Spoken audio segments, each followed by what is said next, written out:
Ladies and gentlemen, let us talk about the summer update, aka the Frontiers Pursuit DLC for Red Dead Online. It's been out for almost 2 weeks now, and I figured I'd give my own share of opinions about it after what I feel has been a decent amount of time been put in there. Most of my time was spent inside of the trader camp, so if you want to know more about that, then there's some videos on the channel about that. But aside from that, there are some other roles, of course, as well, which are the bounty hunter and the collector as well. But I figured we'll start off with the one that I know the best, which is of course the trader. In my opinion, it has definitely been quite a surprise of how well this actually works. I first thought it was going to be another passive business where you basically just get some supplies and wait, which essentially is what the trader is. But at first, the trader really seems like to be a role where you do a lot more active kind of things instead of just sitting there and waiting for it. Obviously, if you finally get that hunting wagon, you can get all those perfect deer loaded up, then you're fine for a while, especially if you fully load it up. But the nice thing about the trader is that you can combine it with, for example, the bounty hunter or the collector. The same thing actually goes with the bounty hunter and the collector. Like, all the roles can be done at the same time, which is very nice. So what I personally like to do, for example, is I like to make sure that my trader is fully stocked up, then go do some bounty hunting missions and make sure that I loot as much bodies as I possibly can, because inside of those looted bodies there could also be some stuff which is for your collector. So it all is just really something that you can do, and there's really something for everyone inside of this. If you're someone who really enjoys the PvE missions within Red Dead Online or just really PvE content, then the bounty hunter could really be something that is worth playing for sure. If you also are someone who likes to simply roam the world or just have a bit of a relaxing time, then the collector is also something that you could focus on as well. At first, when we started out with the game, it was a little bit confusing on how the collector exactly worked, but as time went on, we figured out that it is actually on a 3-day cycle, and if you really were to want to go and explore everything for yourself, then you could.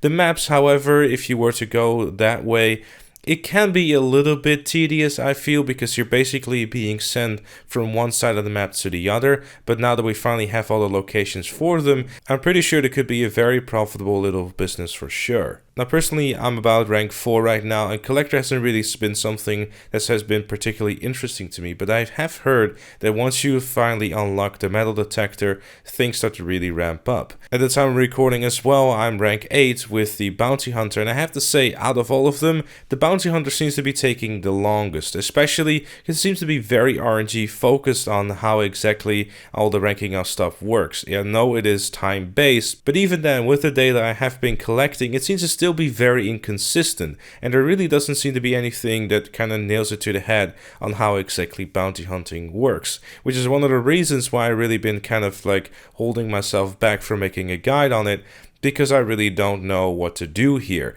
And obviously, if you are someone who is a bounty hunting expert and you do have a sort of an idea how bounty hunting works and what actually is the fastest way of ranking up that is not joining someone else in a tier 3 bounty, because trust me, that's what I've tried as well, and it simply doesn't seem to work.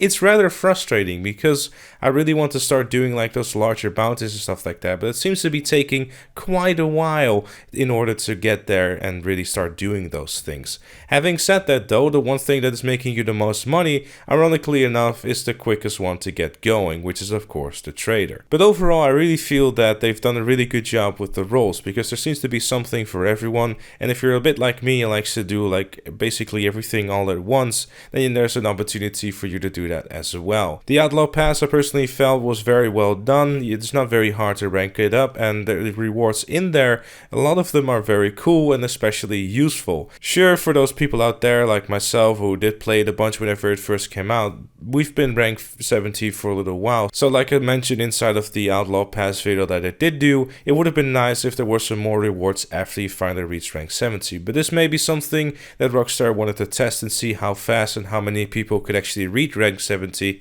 and then finally see, hey, what can we do to further advance and further improve a potential second Outlaw Pass, which I'm sure is going to happen again, which will be really cool. You know, it's something to go back to, something to log on for in the game, and one of those things that's definitely that as well is the weekly legendary bounty.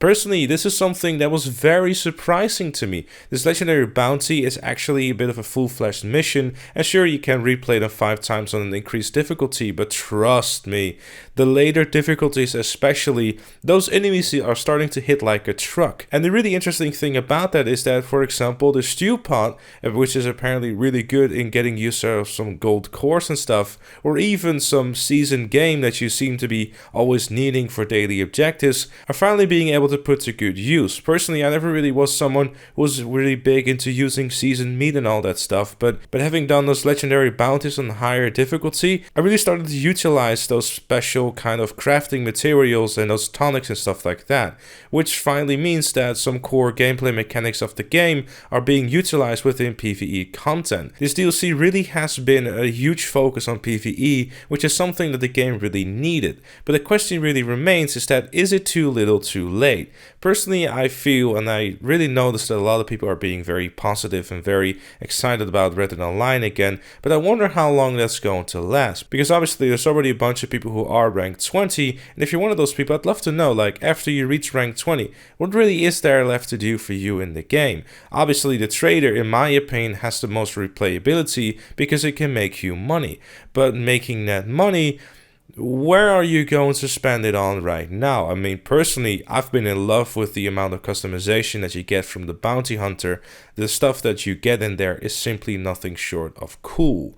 And yes, I was going to use a different word there, but I don't want to get demonetized because it's still YouTube in 2019. And touching on legendary bounties and logging on for stuff for a little while longer, it seems that we're going to be getting a total of 10 legendary bounties, and I'm hoping they're going to go into rotation because, again, stuff to log into every week even is really something that the game really needs. Like, ideally, we keep getting stuff like this added every single week. I mean, obviously, there's going to be going into a point where there's nothing else in terms of rift feed to come out of this, but I do hope one thing. I do hope that they're not going to forget about PvP as well. They've reorganized the playlist where you can either decide to only play shootout modes or objective modes, which is a nice addition. Personally, I kind of like the rotation you had going on with the different kind of objectives and stuff like that. Although with the amount of games that were added, you didn't really have the chance of playing all of them if you would want to. The issue as well right now is that we still have the same map and the same mode, so I'm hoping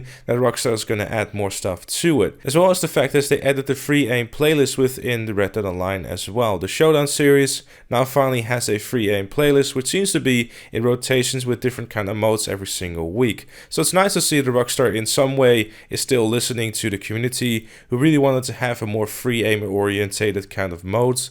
Unfortunately, it doesn't seem that you're going to be able to use it in free roam anytime soon, and there's not going to be any separate lobbies for it, which I personally am not really against, because like if you look at GTA Online, the free aim sessions are vastly smaller, and I'm pretty sure they're going to see it as well instead of the Showdown series for free aim as well, that group of people is more than likely going to be a lot smaller. Having said that though, free aim, I've played a couple of matches of them, and I have to say it feels really good.